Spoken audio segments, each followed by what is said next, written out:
Counting careless in the sky. What a thrilling time to be alive.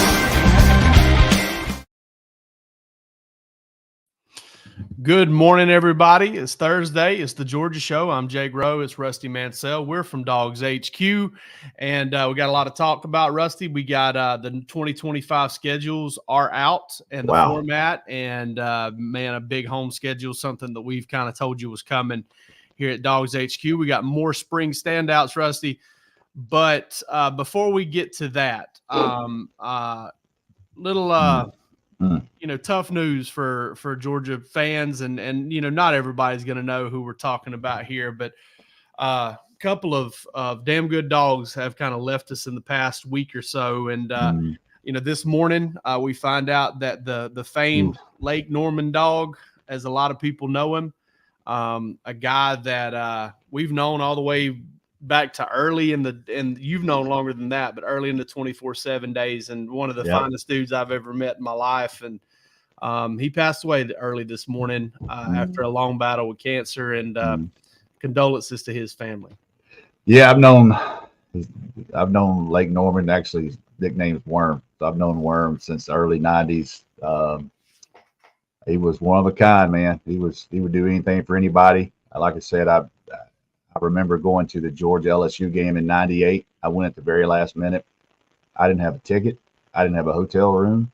I didn't have a lot of money. And I knew him through some people. And he called me up and said, "Hey, dude, you get the flight. I got you a ticket, and I got you a hotel room, and I got you a bus to and from the game." I said, "What?" Dude, we go down there. He had his thing set up, a bunch of Georgia fans. He had like 3 buses. And he actually I think he set it up through like with the Rivals message board. I think he was an old Rivals guy. Got in with some guys over there, and they set it up, and we left. The shuttle picked us, a big charter bus picked up, 3 charter buses picked us up from the hotel. We go over to LSU, just a huge, a massive tailgate. That was a Quincy Carter game. That was Kirby Smart's senior year. Georgia beats LSU down in Baton Rouge, had a hell of a time. Got back. We went to Bourbon Street, got back. I just remember it was a long one now. Of course, we hit Bourbon and Street, and I remember we're walking, and he was older. He was 25 years older than us, so he was smart. We're a bunch of young pups. He said, "Hold on, boys." He walks in the Crystal on Bourbon with about 25 cash and said, "I don't even know. Just give me as many as I can get with that." My man walks out with 2 bags of Crystals, and that saved our life because I know we would have been hurting the next day. We had some food in us, but I got to know him a lot close over the years. And when he moved, he retired. He was a postman, worked for the United States Post Office, and when he got done, he moved to Athens so he wanted to be around the program. He knew a lot of people. He knew a lot of guys on the coaching staff, and he's just been over there a long time. Good man. Also want to be mentioned, speaking of LSU 98, guy played in that game, Doug Davis, who was a long snapper for Georgia from Bleckley County. I knew Doug a little bit. I actually caught up with Doug at a tailgate for the football letterman before the Ole Miss game this year. And, I've known him a little bit. He came up and we kind of talked about what's going on. He listened to me on the radio in Atlanta, and he's traveling. And unfortunately, Doug was coaching his son's 14-year-old game at Lake Point last Friday night in Cartersville, and had a massive heart attack. I think 47 years old, man. And I think there was a lot of former Georgia Bulldogs at his funeral on Monday, and just tough man for a family like that with young kids. And thoughts and prayers are with the Davis family. And Doug was a damn good dog. He played for Georgia, and I think a couple former Georgia players spoke at that. Coach Donnan coached him, or golf. He was split between those 2 guys. So, really we need to do our due diligence here and mention this for both of those families, and 2 really good people, and just tough times, man. So our thoughts and prayers are with those families.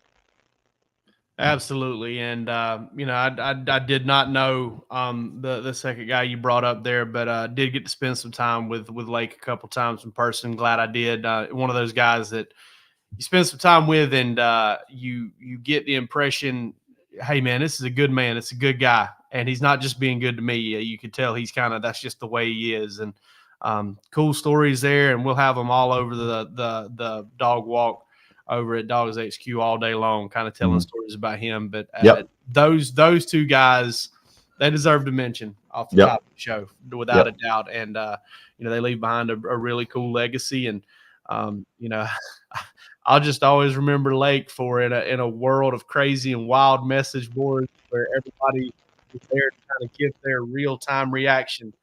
One of the most reasonable kind of let it play out type guys you'll ever meet. Kind of made it on us a little bit sometimes. He had some type of coaching connection, because every time there was an opening, he would text us, be like, "Hey, so and so's in the mix here." If that person didn't get the job, then he knew who was on it. So he also, I tell you, respectful as he was, he dang sure had a connection to injuries. And he would never post on the board, but he knew somebody in that medical staff. And when somebody got hurt, he would be like, "Hey, such and such rolled his ankle today, and he's going to be out 2 or 3 weeks." And we'd be like, "Damn," because you knew he was right. Yeah, you did. So Every time. he had a connection somewhere along the line, in medical connection there. So rest in peace, my man. Appreciate everything you did for me. And I know a lot of people already put a good post on there from Dog Pound, who's known him basically like his son. And so on the message board today, there'll be a lot of people telling those stories. So rest in peace, my man. Heavy hearts today. That's for sure. Heavy hearts today. But let's get to the rest of the show here. He would want us to do that. He would want us to do that. 100%. Get to the ball. I'm sad he can't listen to it. I'm sad he can't listen to us talk about it, and that he didn't really have a chance to dig into this, because SEC releases 2025 scheduling format. It's basically, Rusty, what they're going to do is still going 8 games. Yeah. This year's home games are flipped to away games, and this year's away games are flipped to home games, with the lone exception of Florida, Georgia. That's going to stay Georgia, Florida. That's going to stay in Jacksonville. And Rusty, Texas gets to come to Sanford Stadium for the first time ever. Alabama for the first time since 2015, and Ole Miss draws the short straw, having to come to Athens 2 times in 3 years. How many people yesterday that are not season ticket holders, that don't kind of know the scope of how it works at Georgia, thought, you know what, I might try to order some season tickets for 2025. That might be a good time to try to get the family forward for that year. Get some good games, and when they realize it's going to cost them no telling what to even get on the list, to be a waiting list. But that Georgia fans they've played some big games. They've been to all these bowl games. They've done this. They've done that. The one thing that Georgia fans have just clamored for is, please let us have a home schedule like this, and they're going to get it in 25. I mean, those are big boy games. Kentucky will be good. Ole Miss will be good, and then Texas and Alabama, 2 of the biggest brands in college football, are going to be in Athens. There's going to be. Are they already doing beer sales? Is that moving forward? Going this year. Boy, there'll be some stuff. There'll be some hydration going on, and with the schedule, with the TV deal, Jake, I'm not gonna forecast this. Let me ask you: you would assume that Texas, Alabama would be the 8 o'clock ABC Georgia game, right? Yeah, 7, 8, somewhere in there. Primetime games. I would assume that at least 2 of those games are going to be primetime. Yeah. Games, depending on, I guess, when they are. If there's something else. But it's in one way. Obviously, Texas is probably going to be going through a change at quarterback. Alabama might be going through a change at quarterback. Georgia will be. Jackson Dart will probably be moving on. I think has to move on from Ole Miss. So there'll be some newness to it, but it's there have been big games inside Sanford Stadium. Ole Miss this past year, Tennessee in 2022,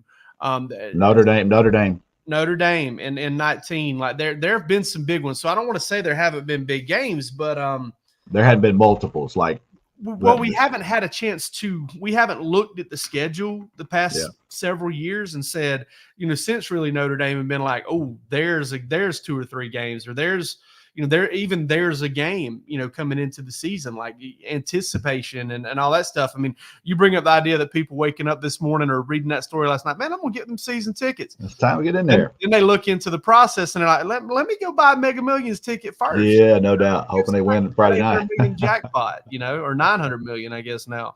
Yeah. They're gonna need to donate enough money probably to get one of them new facilities or a meeting room named after them to get season tickets at this point. But we told this is one of those things, and we don't self-promote a lot, but this is one of those things I remember back 2 or 3 months ago, Rusty, we were talking like, hey, Georgia's going to get it back, guys. They're going to flip-flop. And I didn't know they were going to do it quite like this. I didn't know they were going to flip it over and do kind of a mirror image of what was going on in 2023, but 2024. But we knew that there were some big games going to come back, and Georgia goes to UCLA to start the season. I'm already excited about that one. I'll probably try to get up there a little early. I think I like LA more than most folks do. I've had a good time out there every time I've been. But then you've got, obviously you've got Georgia Tech. I mean, another season with a 10-game, Power 5 schedule, which is always big.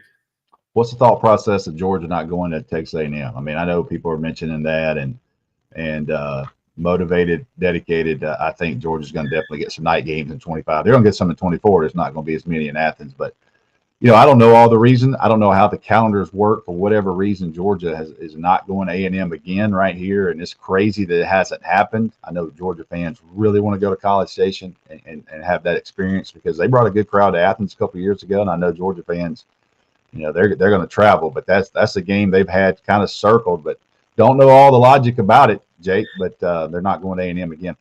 Yeah, you would hope that's on the tap for 2026, man. I mean, you really would. That's something that's seemingly been in a long time in the making. One thing I do like about this, Rusty, is it does feel like the can's being kicked down the road a little bit as far as 8 games, 9 games, all that stuff. But ultimately, it does feel like, at the very least, we get one more year of the traditional rivalries, the Alabama, Tennessee, Georgia, Auburn, that those things get to stick around a little bit longer, and at least one more year. And that's not a bad thing. I mean, at least it's going to be a sad day if we get to the point where we know those games are going away, and I feel like getting one more year of it is better than no more years of it.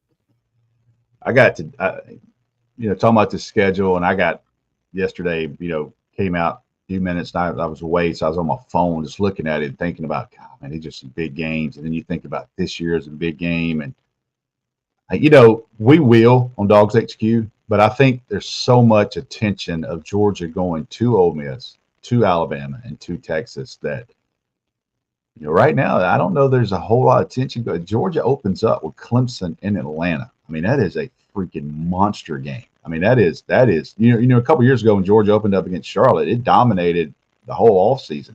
Everybody want to talk about that game. And certainly the Georgia Bulldogs will be focused on Clemson, no problem. But I think, even myself included, I think a lot of people kind of forget that, hey, in about 170 days or whatever it is, or 200 days, whatever, Georgia's going to tee it up with Clemson and Mercedes-Benz to open the season. Damn, I can't wait.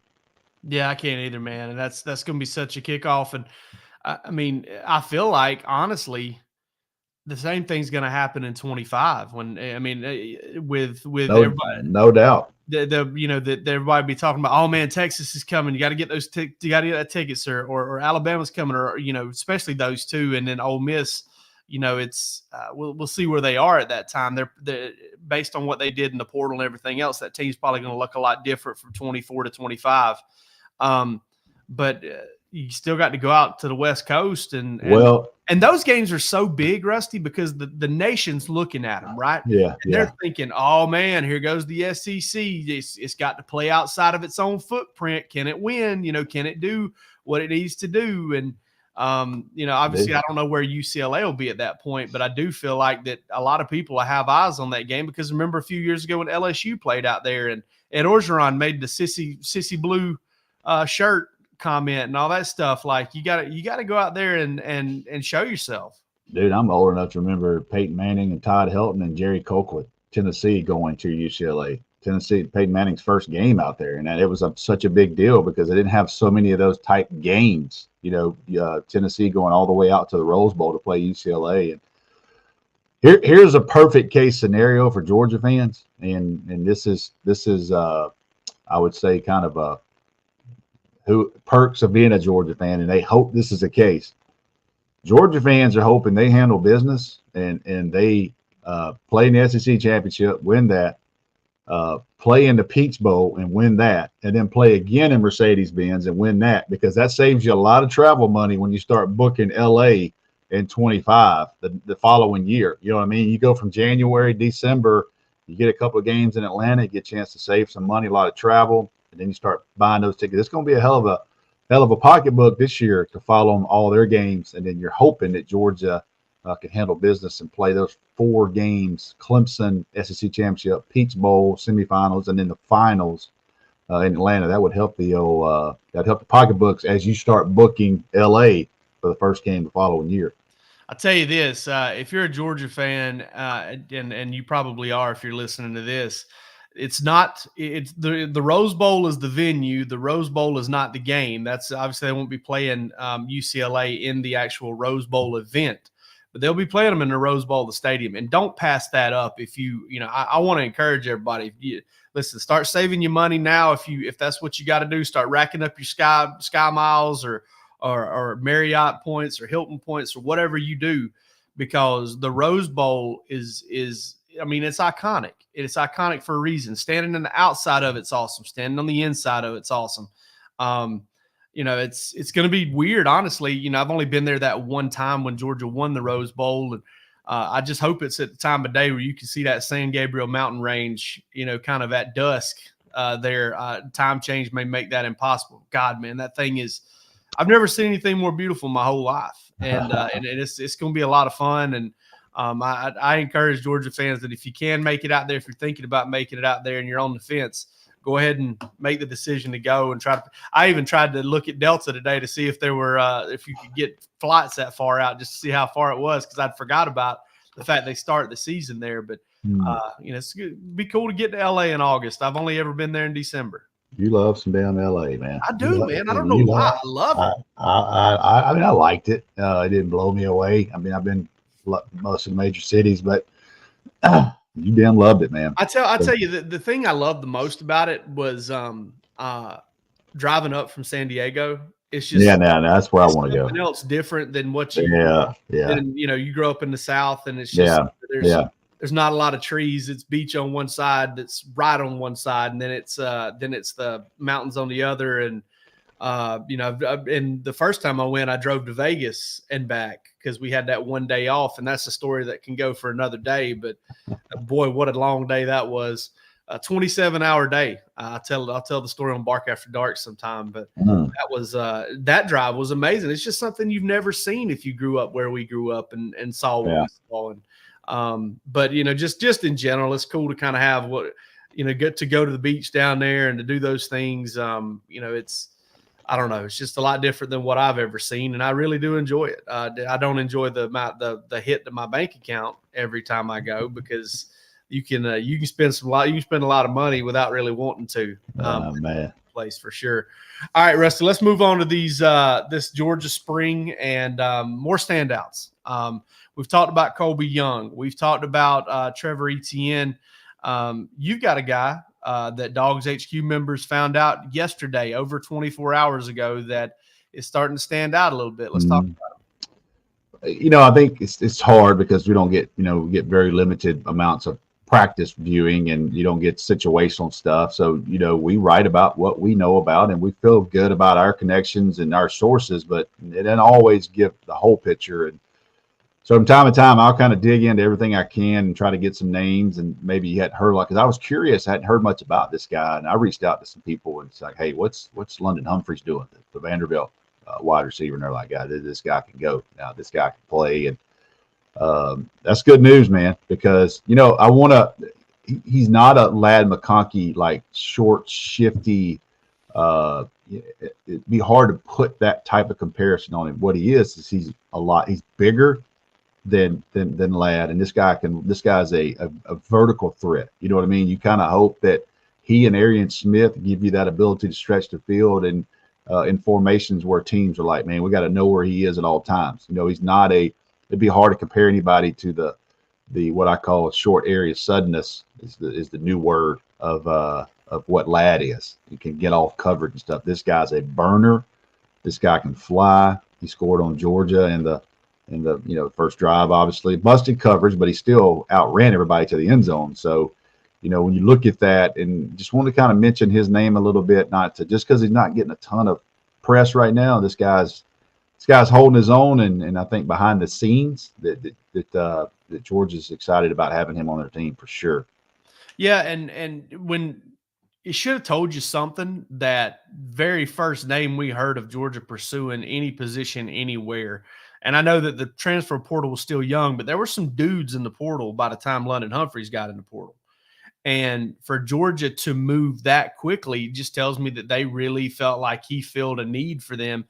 And, I'm probably a little bit more eager to provide comparisons to guys and who they remind me of. But he's one of those guys that's been kind of tough, because he does have good size. He is around 6'1", 6'2", a couple 100 pounds.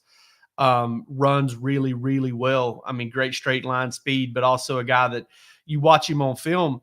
You watch some of those Vanderbilt games and some of his touchdowns, and he's beating people on corner routes and he's beating people on post routes. And, speed's part of that, but also putting your foot in the ground and creating separation off the break is also a part of that. And, I've kind of had a tough time really finding a true real deal comparison for him.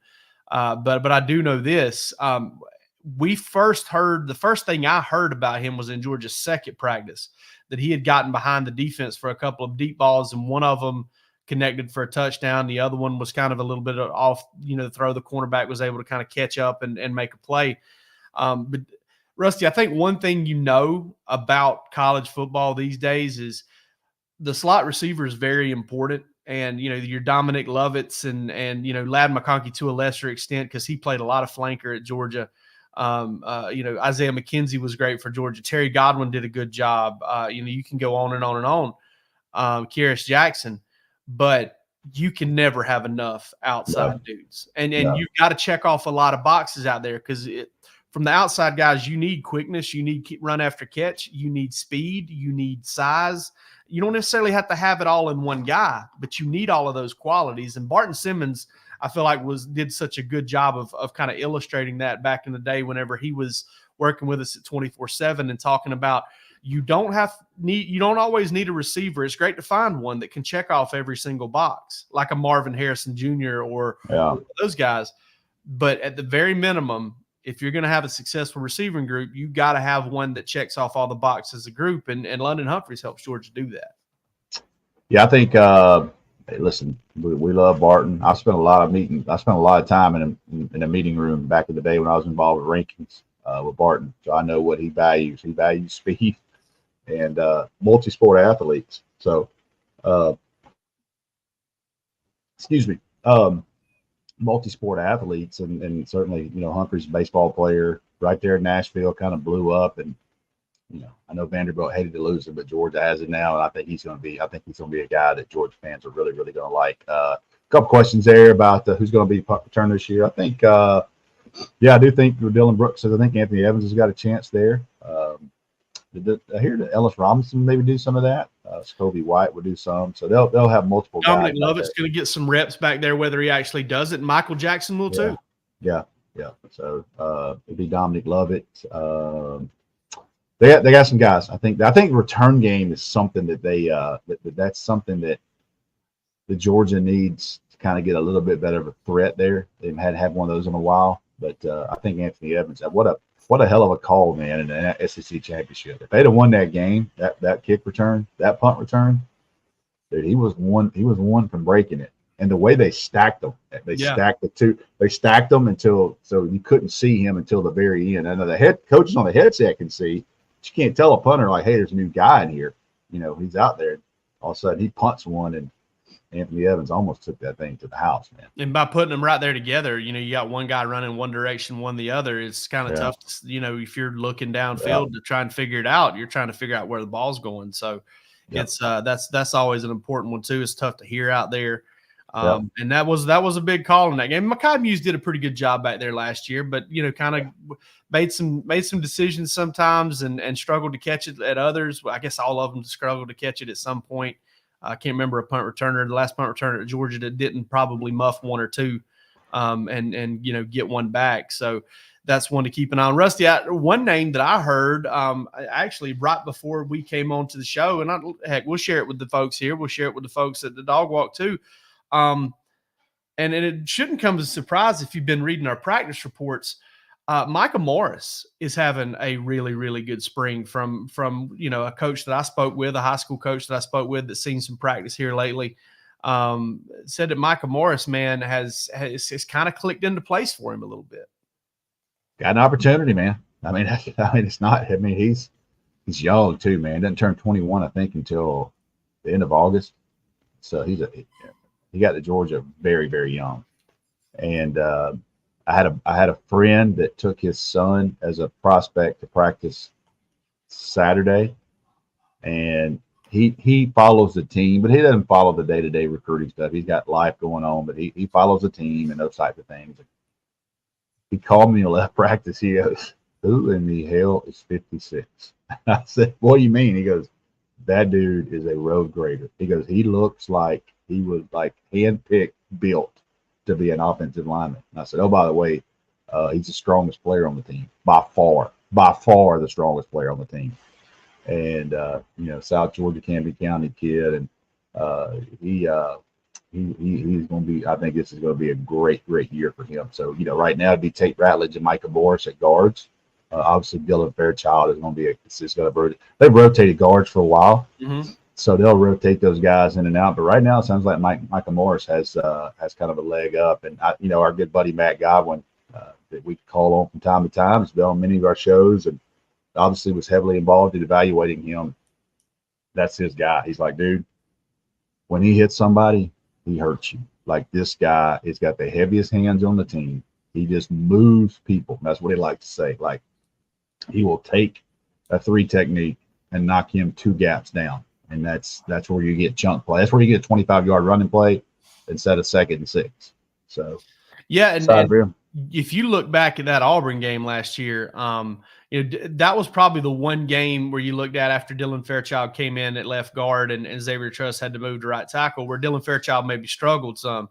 And they put Micah Morris in there, and, man, he played really well. And it took him a little while to kind of earn – part of playing is earning trust and knowing that you know what to do and when to do it, and you can adjust on the fly, and there's some stuff you got to learn, and it takes guys different times. Some guys it clicks for them early, some guys it clicks for them late. But it's funny to me, this is how well Georgia has recruited on the offensive line.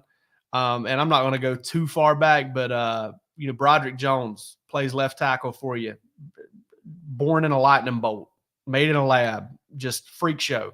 Then wait a minute. You got to open it at tackle. Here comes Marius Mims. Marius Mims, born in a lightning bolt, freak show, lab specimen. And then Marius Mims leaves, and then you got 2 of them coming on the interior. Ernest Green's not bad either. Monroe Freeling's a big-time athlete. But you've got all of a sudden you got Micah Morris and Jared Wilson, 2 of the biggest raw athletes in the program, are kind of getting their chance to play. Dylan Fairchild's going to be a factor. Monroe Freeling is going to be a factor. I mean, Georgia's got probably 7 or 8 offensive linemen this spring, Rusty. Just in the spring, 7 or 8 offensive linemen that they trust to play football, play winning football. Man, that's such an incredible place to be in if you're an offensive line coach, if you're an offensive coordinator.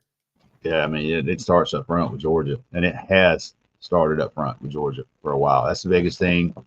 We can just keep talking about it, but that Kirby Smart's first press conference, he didn't say the offensive line, but he said the offensive line. He goes, "We got to get a lot bigger. We got to get a lot bigger. We got to get big dudes." And you look at their philosophy, and it's to get a Nair Daniels, it's to get a Michael Looney, it's to get a Daniel Calhoun, the 6'6", 6'7", 380, 360, 350-pound guys. Like, those are, there's only so many of them, and Georgia's trying to get them all.